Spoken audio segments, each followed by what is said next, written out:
누가복음 2장 8절에서 20절 말씀을 제가 묵혀 올리겠습니다. 성경책으로는 신약성경 90쪽에 있어요. 누가복음 2장 8절에서 20절입니다.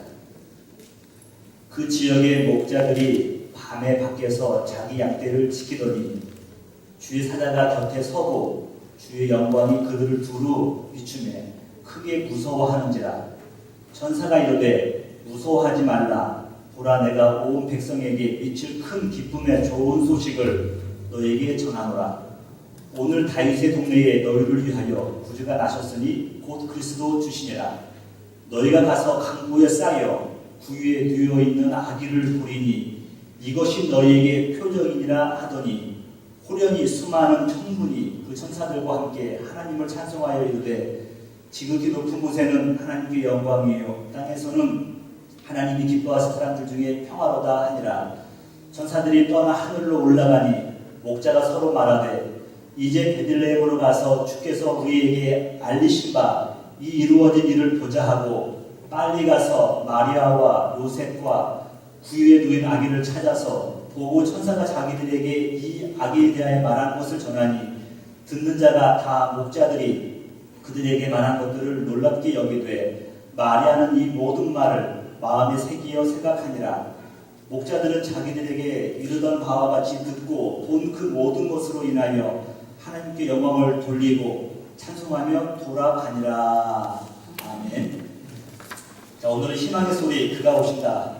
대강절 네 번째 주일 성탄주일을 맞이하여 참 사랑이 오신다는 제목으로 말씀을 나누도록 하겠습니다. 성탄의 아침이 밝았습니다. 성탄의 기쁨이 여러분 인생 가운데 또 여러분 가정 가운데 자녀 가운데 함께하기를 주님의 이름으로 축복합니다. 여러분 성탄절 하면 또 캐롤송을 듣다 보면 마음이 설레임이 있어요. 설레임이 있는데 이 설레임이 이런 멋진 성탄 장식 때문에 그런 것 같지는 않아요. 또 선물 때문에 그런 것 같지도 않아요. 왜 설레일까 생각해보니까 이 성탄절은 사랑과 관계에 있는 겁니다. 사랑과 관계가 있다. 여러분 그 인류가 이 땅에 창조되어서 존재한 이후에 가장 위대한 두 단어를 말하라고 한다면 한 단어는 엄마예요. 엄마. 나이와 상관없이 엄마 하면은요 가슴이 뭉클해지는 뭐가 있지 않습니까? 또 하나가 뭐냐면 사랑이에요. 사랑. 그래서 여러분 사랑 없는 가정을 우리는 상상해 볼 수가 없습니다. 사랑 없는, 사랑이 식어진 신앙 공동체 냉랭하죠. 사랑 빼놓고 생각할 수가 없는 것도 있는데 바로 우리 하나님께서는요 이런 사랑을 저와 여러분에게 보여주시기 위해서 이 땅에 오셨다는 겁니다.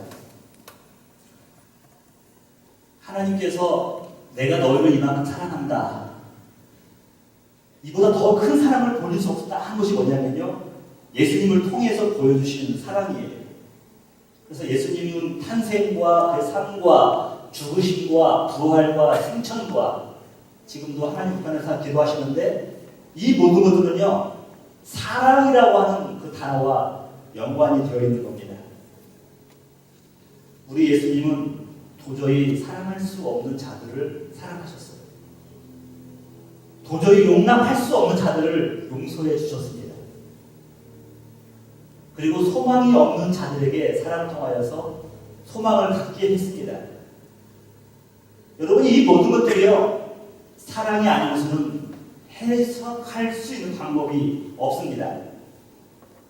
그래서 예수님을 따라가고 있는 저와 여러분들, 인격적으로 예수님을 만난 사람들은요 예수님과 같은 삶을 살아가야 됩니다. 도저히 사랑할 수 없는 사람을 사랑해야 돼요. 오늘 기도처럼 적들에게까지도 이 좋은 소식을 전해야 돼요. 또 우리가 용납할 수 없는 사람을요 용서하는 겁니다. 이것이 바로 주님께서 살았던 그런 방법이기 때문에 그렇다는 것입니다. 우리가 많은 나라는 아니지만 그래도 선교지를 우리가 방문도 하고 선교비를 보내는 것들, 여러분 그 돈이 남아서 그런 것이 아니잖아요. 힘들여서 땀 흘리고 나는 눈치도 봐가면서 비유도 맞춰가면서 그 벌은 돈들의 일부를 구별하여서 흘려보내는 겁니다. 왜 그러냐면 예수님은 물과 피를 흘리기 위해 다 흘렸기 때문에 우리도 흘려보내는 거예요. 흘려보내는 곳마다 새 생명의 역사가 일어나는 것입니다. 그런데 여러분, 우리의 섬김과 희생과 이 모임 가운데 사랑이 없다고 한다면 무슨 소용이 있겠습니까? 집에 들어갔는데 애들끼리 싸우고 엄마랑 딸하고 싸우고 그러면 힘들었던 그 몸이잖아 더 힘들어요. 즐거운 곳은 날 오라고 하지만 그걸로 가고 싶을 때가 여러분 있지 않습니까?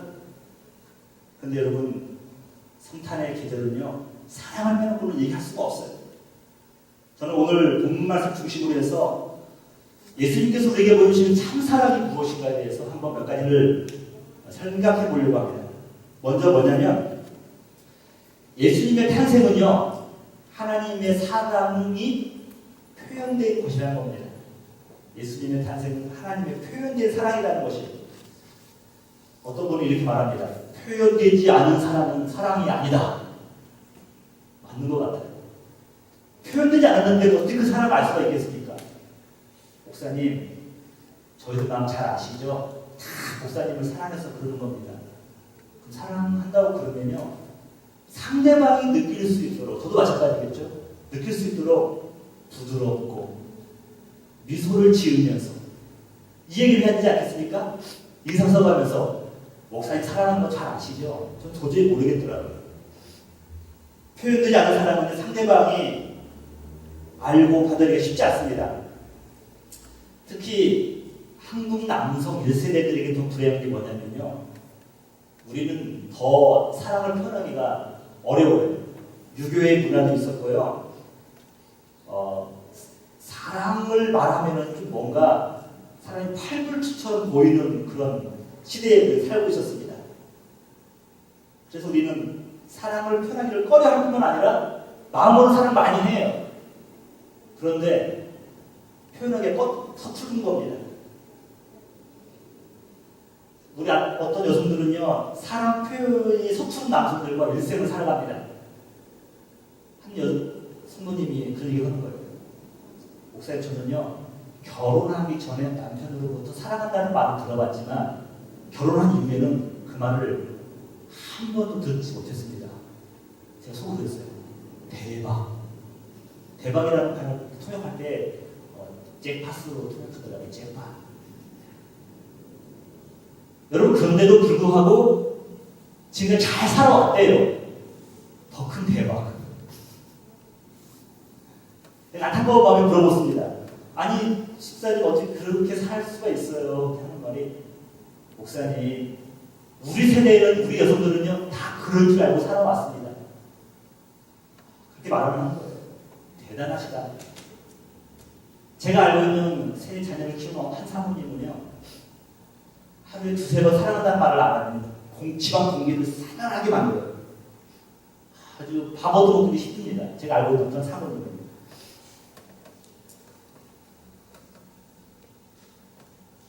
여러분, 사람들은 이와 같이 표현하는데 주저하거나 익숙하지 않지만요 우리가 믿는 하나님은 사랑 표현하기를 너무 잘하시는 거예요. 창세기부터 계시록까지 구구절절히 내가 너희를 사랑한다는 것을 끊임없이 러브레터를 보내주시는 거예요. 어떠한 부분에서는요 짝사랑의 이야기가 있어요. 짝사랑은 상대방이 모르는데 좋아하는 거예요. 여러분, 우리 하나님은요 주님을 알지 못하는 타 문화과 타 종교권을 사람들도 사랑하셔요. 짝사랑이다. 또 어느 부분엔 외사랑의 이야기가 있어요. 외사랑은요 알아요. 상대방이 아는데 받아주지 않는 거예요. 얼마나 많은 사람들이 하나님은 사랑하시나 알고 있습니까? 그래서 그걸 영접하지 않는 거예요. 또 성경 어느 부분에는요 하나님께서 우리를 향해서 프로포즈를 하셔요. 프로포즈를 하시다는 겁니다. 이처럼 보시면 성경 주제는요 사랑이라는 것을 알 수가 있죠. 오늘 본문 9절에 보는 게 나오고 있어요. 주의 영광이 그들을 두루 비추매 하나님을 찾아오셔서 당신의 영광으로 사랑으로 백성들을 두루 비춰주신다고 말씀하고 있습니다. 자기 백성들을 본인이 찾아오셔서 그들을 먼저 사랑을 고백하신 거예요. 우리들은 하나님 창조하신 만물을 통하여서 그분이 살아계신 것과 그분이 우리를 얼마나 사랑하시는가를 우리는 알 수가 있습니다. 그래서 여러분 우주 만물을 보면서 하나님이 계시구나, 하나님 우리를 사랑하시는구나 이런 것을 알 수 있는 것이 신학적인 용어로는 일반 계시라고 해요. 자연 계시라고 해요. 그 사람들은 이 자연을 보면서도요 파괴는 하고 그걸 이용할 줄 알았지만 하나님 사랑을 알지 못한 겁니다. 그래서 하나님께서 다른 계획을 세우시는 거예요. 너희들이 창조된 만물을 통하여서 나를 알지 못하니까 이제는 내가 특별한 계획을 세우마. 그래서 단 하나밖에 없는 독생자 예수를요 우리에게 보내주시기로 마음을 먹으신 거예요. 내가 너희를 줄 수 있는 모든 것을 다 주시는 겁니다. 이것을 신학적인 용어로는 특별계시라고 해요. 특별계시. 하지만 사람들은 아직도 알지 못합니다. 이 예수 안에 모든 보화와 진리가 숨겨져 있는데 그걸 알지 못하는 거예요. 골로새서 2장 3절을 보니까요. 예수 안에는 모든 지혜와 지식의 모든 보화가 감추어져 있다라고 말씀하고 있어요. 왜 감추어져 있을까? 그게 비밀일까? 그 맛본 사람만 알 수가 있는 거예요. 은혜를 경험해본 사람만이 그 가치를 알 수 있는 겁니다. 여러분들이 알고 있는 그 첫 번째 성탄절을 한번 상상해 보시겠습니까? 오늘처럼 화려하진 않았을 것 같아요. 여기 옆에 추리도 있고 조명등도 있고 반짝반짝거리기도 하는데 첫 번째 성탄절은 이런 것들이 없었어요. 길 가다가 들을 수 있는 경쾌한 캐롤송도 없었습니다. 또 분주히 집을 향하는 그 부모님 손 가운데 자녀를 위한 선물 보따리 꾸러미를 볼 수도 없었죠. 더욱이 그 당시에는 생일 파티조차 생각할 수가 없었습니다. 첫 번째 성탄절은 오늘날과 비교해 볼 때 너무도 초라하고 보잘것없는 성탄절이었어요. 그런데 이 첫 번째 성탄절은요 너무도 사랑이 풍성한 겁니다. 왜냐하면 아기 예수를 통하여서 하나님의 그 사랑이 드러난 거예요. 반짝거리는 건 없지만 성일 보따리는 없지만 케이크가 없을지라도 하나님의 사랑이 넘쳤던 거예요. 여러분 그 현장에 있던 사람들 얼마나 행복했을까? 오늘 또 본문에 보니까 첫 번째 성탄절에서 초청받은 사람들이 이렇게 나옵니다. 우리가 좋은 음식 만들어 놓고 우리가 몇 명 초청해서 음식을 나눌 때가 있잖아요, 여러분. 그런데 이 첫 번째 성탄절에 초청받은 사람들은요 정치인들이 아니었어요. 유명한 종교인들이 아니었어요. 권력가들이 아니었어요. 오늘 본문에 보니까 늦은 밤 가운데에서도 집에 가지 못하고 추위에 떨면서 양들을 돌보는 목동들이 그 첫 번째 성탄 메시지를 들었고 청중이었고 초청받은 것을 우리가 알 수가 있습니다. 여러분 이 목동들은요 비록 가난하지만 자기 일에 최선을 다하는 사람들이에요. 신실한 사람들이었어요. 묵묵히 자기 일을 감당하는 사람들이었습니다. 하나님께서 인류를 향한 가장 큰 사랑을 보여주시는 날 첫 번째 그 소식을 들었던 청중이 목동이었다는 것은요 저와 여러분에게 시사하는 바가 커요. 목동은 보잘것없는 직업입니다. 무시당했던 사람들입니다. 여러분 하루하루 살아가는데 버거웠던 사람들이에요.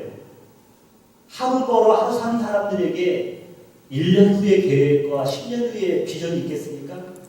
내일에 대한 미래에 대한 소망이 없는 사람들이었어요. 그런데 첫 번째 성탄 소식으로 그들의 목이 됩니다. 여러분 이것이 왜 중요하냐면요 우리의 직업이 목동은 아니지만 영적으로 목동 같은 존재들이에요. 이 이민 땅에서 여러분 살겠다고 얼마나 우리가 바둥바둥합니까? 저는 여러분들의 그 직장과 사업장에서 방문할 때마다 늘 안타까운 게요 그거예요. 어떤 분은 외국인이 오시면요 막 농담을 해요. 어떻게든지 기쁘게 하려고 막 웃겨주시려고. 사람들의 맞추려고 노력을 하는 모습을 봅니다. 그런 거 보면 마음이 짠해요. 여러분, 근데 우리가 영적으로 다 목동같은 존재들이었는데 목동을 찾아가셨던 그 예수님께서 또 우리를 찾아오시고 우리를 부르신다는 겁니다. 예수님을 탄생을 목격했던 그 목동들은요, 내일에 대한 비전이 없던 사람들이었는데 비전이 생기기 시작하는 겁니다. 소망이 없는 자들에게 내일에 대한, 미래에 대한 희망과 소망이 불타오르기 시작하는 거예요. 꿈을 꿀 수 없었던 자들이 드디어 비전을 말하고 꿈을 말합니다. 여러분, 이것보다 더 크고 유리한 신비로운 사랑의 표현이 어디 있겠습니까? 별 볼 일 없는 목동을 선택했던 주님이기에 오늘 저와 여러분을 선택해 주신 분도 있습니다. 성탄절은 하나님께서 죄인들을 얼마나 사랑하시는 것인가를 보여주시는 그 프로포즈의 날이에요. 제가 곰곰이 생각해보니까 프로포즈에 참 재밌는 역설이 있더라고요. 강한 남성이 연약한 여성 앞에서 무릎을 꿇고 자기의 마음을, 사랑을 고백하는 거예요. 요즘에는 좀 여성들도 한다고 하더라고요. 근데 일반적으로 말하는 거예요. 강한 남성이 연약한 여성 앞에서 무릎을 꿇고 자기의 사랑을 표현하는 거예요. 표현하면서 그 사랑의 증거로서 반짝반짝거리는 거든지 뭘 하나 더 전달하는 거예요. 그럼 여성은 감동을 하는 거죠. 이게 프로포즈예요. 인간의 프로포즈는요, 잘 생각해보면 이기적이에요. 여보 사랑해, 이 말의 이면이 뭐가 있냐면 밥 달라는 겁니다. 여보, 난 당신을 진정으로 사랑해. 이 말은요, 난 당신이 나를 행복해 주길 원한다는 거예요. 사람들의 그 생각은요, 이기적입니다. 근데 하나님의 프로포즈는 달랐어요. 하나님의 프로포즈는요, 그 천지창조하신 하나님께서 죄인 앞에서요, 내가 너희를 어찌부터 사랑할 수 있겠느냐 하면서 보여주시는데, 가장 소중한 거, 두 개도 아니에요. 하나밖에 없는 아들을 보여주면서 자기 사랑을 보여주시는 거예요. 프로포즈 하는 거예요. 남성은 아내에게 프로포즈하면서 기대하는 것들이 있잖아요. 이기적이잖아요. 하나님은요, 기대하는 것이 없었어요. 그저 내 사랑만 받아주기를 원하셨던 겁니다. 내가 너희를 이만큼 사랑한다는 것을 알기를 원하셨던 거예요. 그래서 로마서 저자는요, 이렇게 말씀하고 있어요. 아들을 아끼지 아니하시고 내어주신 이가, 아들을 아끼지 아니하시고 내어주신 이가 어찌 그 아들과 함께 모든 것을 너에게 주시지 않겠느냐. 여러분, 우리 하나님은 이러한 하나님이라는 것을 믿으시기 바랍니다. 아끼지 않고 주셨어요. 우리는 주더라도 두 개를 숨기고 하나 주잖아요. 이렇게 감추고 주잖아요. 성탄의 기쁜 소식을 우리는 즐거워해야 됩니다. 이 소식이 목동들에게 희망과 소망이 되었듯이 우리에게도 그렇게 되어야 될 줄 믿습니다. 하나님의 표현된 사랑이 유대하듯이 또 예수 그리스도를 통하여서 드러난 하나님의 사랑이 오늘 저와 여러분에게 새 생명과 소망을 주실 줄 믿습니다. 사랑하는 성도 여러분, 이 말씀 앞에서 여러분의 반응은 무엇입니까? 하나님의 사랑의 프로포즈를요, 겸허하게 받으시기를 주님으로 축복합니다. 이 상탄절은요, 무엇보다도 아내가 나를 사랑한다는 느낌도 중요하지만 하나님이 나를 위해서 예비하셨구나, 이러한 것 때문에 더 기쁨이 두 배가 되고 배가 되기를 주님으로 축복합니다. 두 번째로 예수님이 오신 것은요, 예수님은 온 인류를 향한 사랑의 소식이었어요. 메시지였어요. 9절에 보면 이렇게 말씀하고 있어요. 천사가 목동들의 탕 같이 말합니다. 온 백성에게 미칠 큰 기쁨에 좋은 소식을 전하노라 그랬어요. 온 백성에게 미칠 큰 기쁨의 소식이라고 했어요. 우리가 사는 세상에서도 좋은 소식들이 있지 않습니까, 여러분? 가끔 좋은 소식 들려요. 그런데 여러분, 우리가 처한 각자의 상황이 다르기 때문에 누구에게는 기쁜 소식이지만 누구에게는 한낱 뉴스에 불과한 것들이 많이 있습니다. 배고픈 자에게는요, 빵이 복음이에요. 기쁜 소식이에요. 굿뉴스잖아요. 근데 배부른 자에게는요, 이 빵은요, 그렇게 기대하지 않는 그냥 흔한 것일 수가 있다는 겁니다. 몸이 아픈 자들에게 치료약을 개발했다는 소식은 너무도 기쁜 굿뉴스예요. 근데 건강한 사람에게는요, 듣기 좋은 하나의 미담, 소식에 불과한 겁니다. 자녀가 좋은 대학에 붙었다는 것은 너무너무 기쁜 뉴스예요. 근데 그 소식은 대학에 압박했던 부모님에게는요, 2배의 고통을 주는 소식이 될 수도 있어요. 세상의 소식은 이렇게 모든 사람을 행복하게 할 수가 없습니다. 하지만 하나님께서 예수를 통해서 이 땅에 주신 소식은 뭐냐면요, 온 사람들, 온 인류가 인종과 지역과 색깔을 다 초월해가지고요, 모든 사람에게 기쁨이 임하는 그런 기쁨의 소식이라고 성경에서는 말씀하고 있습니다. 바로 이것이 성탄의 위대한 점 아닙니까? 그 다음에 천사들은요, 이 목동들에게 이런 말을 해요. 기쁜 소식의 내용이 뭐냐면, 콘텐츠가 뭐냐면 이거예요. 다윗의 동네에 너희를 위하여 구주가 나셨으니 그리스도라. 다윗의 동네는 여러분 베들레헴이에요. 베들레헴인데 너희를 위하여 구주가 나셨다. 베들레헴은 그 원어의 의미가 떡집이에요. 떡집. 떡집에 예수님이 오셨는데 요한복음 6장에 보니까 생명의 떡이라고 그랬어요. 아, 예수님은 세상에 양식으로 오셨다는 거예요. 이보다 더 기쁜 소식이 어떤 게 있습니까? 제가 여러분들이 좀 오해를 하지 마시고, 제가 제 아내를 보니까요, 아침부터 밤 12시까지 뭔가를 자꾸 만들어요. 뭐 만들더니 떡을 만드는 거야. 그리고 내가 그 참 미안하다는 생각이 더 드는 거야. 남편이 뭘 별변치 않게 목회하니까 사모가 저런 거를 하도 성도들 감동을 주려고 하나. 그래서 제가 어떻게 생각하냐면, 어느 교회에서는요, 여러분, 큰 교회에서는 사모님이 누군지도 모르잖아요, 여러분. 근데 그러면서 미안한 마음이 들었는데, 어쨌든 여러분 그 떡 드시면서 여러분 이렇게 사모님이 아침부터 저녁 한 12시까지 고생하셨구나, 그걸 아시기 바랍니다. 예수님은, 우리 하나님은요, 제 안에는 몇 명 안 되시잖아요. 근데 우리 하나님은 전 인류가 먹을 떡을 준비하시는 거예요. 베들레헴에서 다윗 동네에 예수 그리스도를 보내주셔서 인류가 할 수 있는 길을 만들어 놓은 겁니다. 근데 제가 참 안타까운 게 뭐냐면, 저도 회개했지만 이 소식을 들어도 있잖아요, 우리는 감동이 없어요.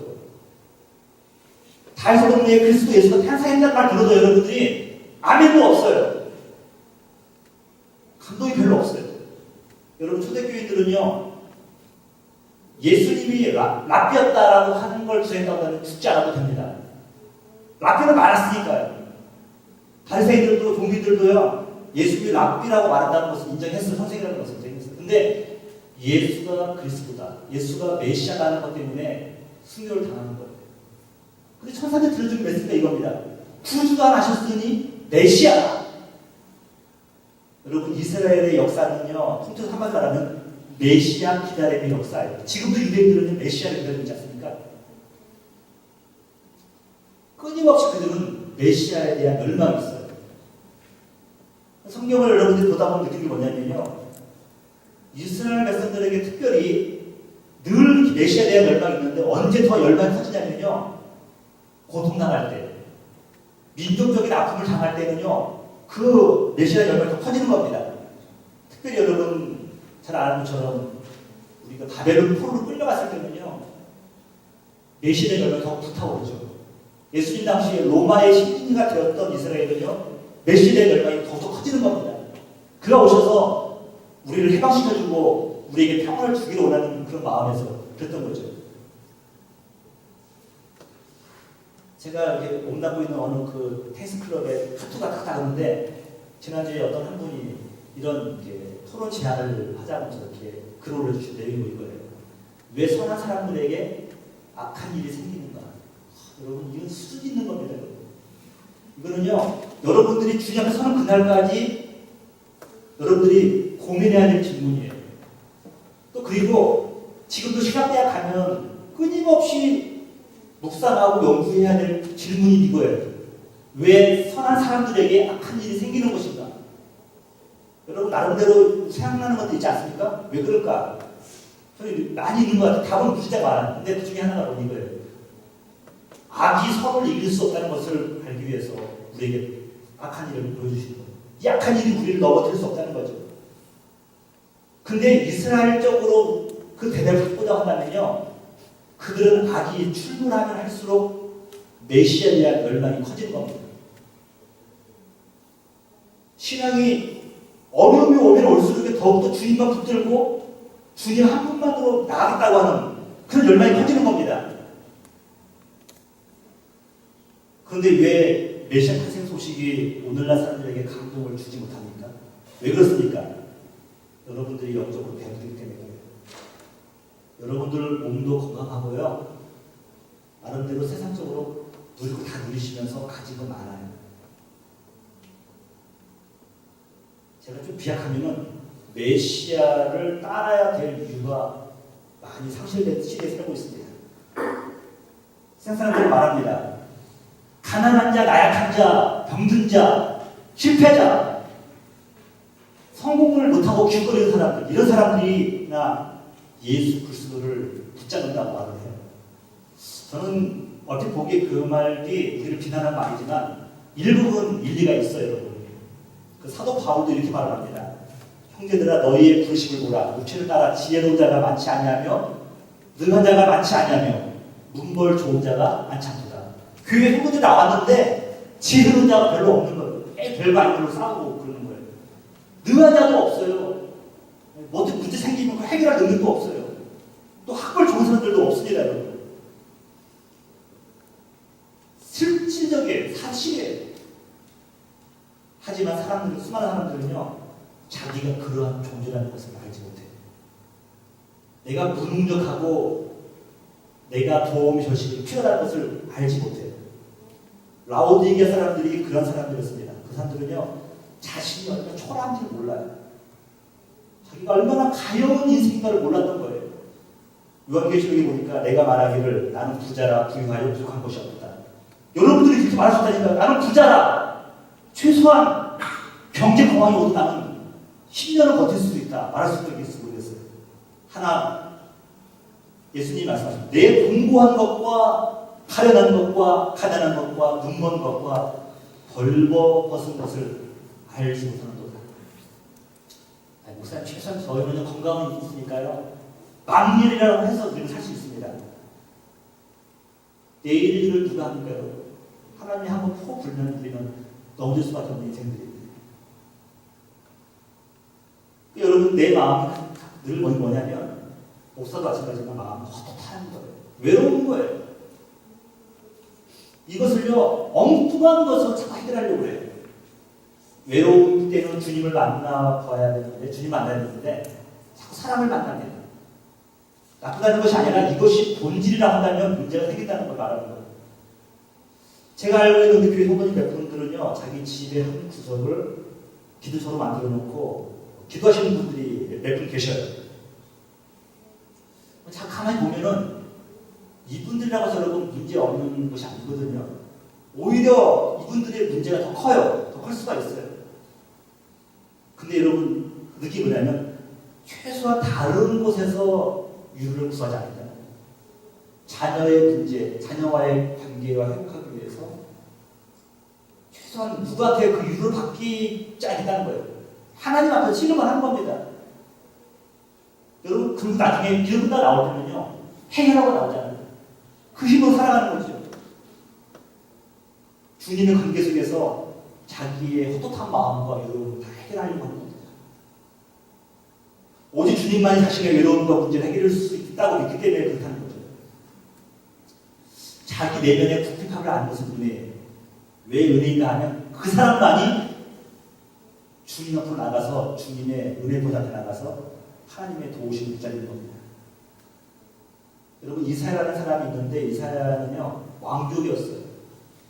지금으로 말하면 친족들이 되는 거죠. 대통령의 친척들이 되는 거죠. 권세도 있었고 부도 누리고요. 사람들이 와서 굽신거리기도 하고 또 이는 거들먹거리면서 길도 밟았을지도 모르겠어요. 왕족이니까요. 근데 하나님의 영이 임하고 나니까요. 첫 번째 고백이 뭐냐면 이거예요. 화로다 하는 마음하게 되었다. 하나님의 영이 임하니까 비로소 자기의 속사람에 너무도 가련한 것, 그걸 보게 된 거예요. 이사야도 하나님의 영을 만나고 그러니까 화로다 내가 마음하게 되었다. 나처럼 부정한 사람이 또 어디 있단 말인가 그걸 깨닫는 거예요. 그러면서 메시아에 대한 열망으로 나가지 않습니다.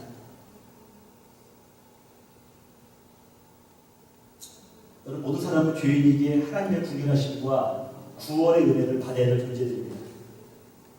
하나님께서는요, 그 사랑의 소식을요, 예수 그리스도 통해서 저와 여러분에게 보여주시고 있는 거예요.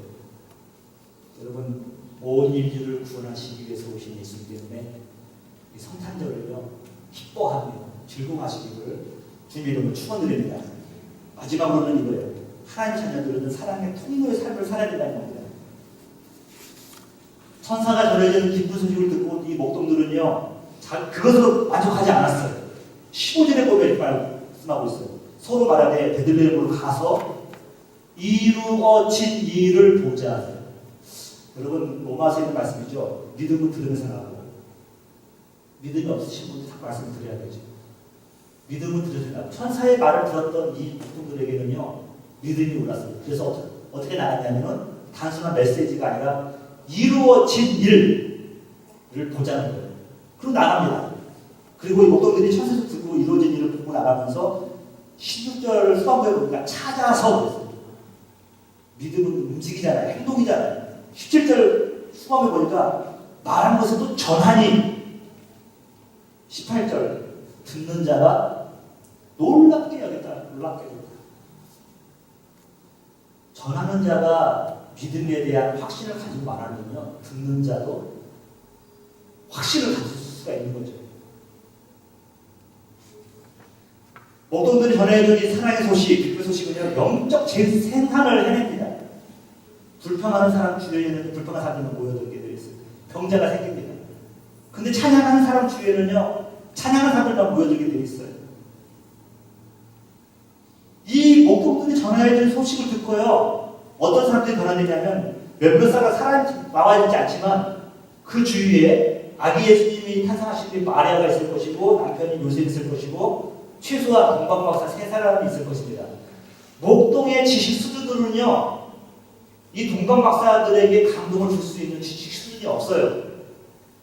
근데 천사가 들려준 메시지를 전하니까요, 이 요셉뿐만 아니라 동방 박사들까지도 박사예요. 박사들까지도 놀랍다라고 말씀하고 있습니다. 더 나아가서는요, 마리아는요, 큰 확신을 가질 수가 있었어요. 19절 보세요. 마리아는 이 모든 말을 마음에 새겨 생각하니라고 그렇게 되어 있습니다. 목동들은 하나님의 표현된 사랑의 첫 번째 청중했다고 한다면요, 이제는 그것은 끝이지 않고 또다시 메신저로서 살아가면서 그 말씀을 전하고 있습니다. 여러분 생각해 보세요. 기록되지 않지만 이 말씀을요, 이때만 전했겠냐고요. 이때만 전했겠냐고요. 제가 여기 많은 부흥 강사들이라든가 정치인들의 강연들을 들어보면요, 10년 전, 20년 전에 했던 이 얘기 또 반복하더라고요. 이렇게. 저분들은 저것이 가장 큰 뉴스로구나, 메시지구나. 이해는 해요. 여러분, 이 목동들이 그 받던 천사 이야기를 이때만 했겠어요, 여러분? 만나는 사람들마다 얘기했을 거예요. 신문이 있었다고 한다면, 토크쇼가 있었다고 한다면, 나가서 얼마든지 말을 많이 했을 것입니다. 근데 확실히 참 말이기 때문에 다른 사람들에게도 놀라운 능력을 주었죠. 그리스도가 하나님의 사랑의 통로로 오셨음으로 통하여서 우리가 메시지를 들었잖아요. 이제는 우리 크리스천들이 세상을 향한 사랑의 통로가 되어야 된다고 성경은 말씀하고 있습니다. 말씀 마치면서 제가 3년 전에 시카고에 있던 윌로우 크릭 교회를 제가 방문한 적이 있었어요. 여러분 잘 아시는 교회죠. 워낙 크잖아요. 그 교회를 모델을 해가지고 온누리 교회도 한국의 온누리 교회를 세우게 됐는데, 제가 방문 탐방한 날이 평일날인데도 수많은 사람들이 그 교회에 와서 봉사를 하면서 교회를 담당하는 이 성도였습니다. 근데 그 현관에 뭐가 있었냐면요, 아프리카 난민들을 위한 아마 헤비타트 운동 같아요. 집시적인 운동을 하는데 실질적인 그 아프리카 그 집 모양과 똑같은 실제 사이즈로 받아놨는데 그냥 들어가서 누워보라는 거예요. 봤더니요, 사람 한 2명 누우면 더 이상 공간이 없는 조그마한 집들을 그 현관에다 집어놓은 거예요. 그러면서 거기서 한번 누워보기도 하고 밖에서 보기도 하고 사진도 찍는 걸 보니까 똑같은 모양인데, 근데 그곳에서 여러분 많게는 7, 8명 가족들이 거기서 잠을 자는 겁니다. 어른 2명 눕고 나면 더 이상 누울 데가 없는 거예요. 그런데 아마 교인들에게 그거에 대해서 감동 있으신 분들에게 뭐 거기에 동참하라고 하는 캠페인을 한 거겠죠. 이 교회를 담임하시는 빌 하리스 목사님은 큰 비전가입니다. 닮고 싶어요. 그는 수많은 사람들에게 영향을 줬는데 또 영향을 받기도 했는데 그에게 영향을 줬던 사람 중에 한 분이 아버지예요. 사춘기 때부터 아버지가 편지를 쓰고 나면요, 맨 밑에 줄 다 쓰는 내용이 있었습니다. 빌, 너의 사랑이 가장 필요한 자들을 사랑하는 거예요.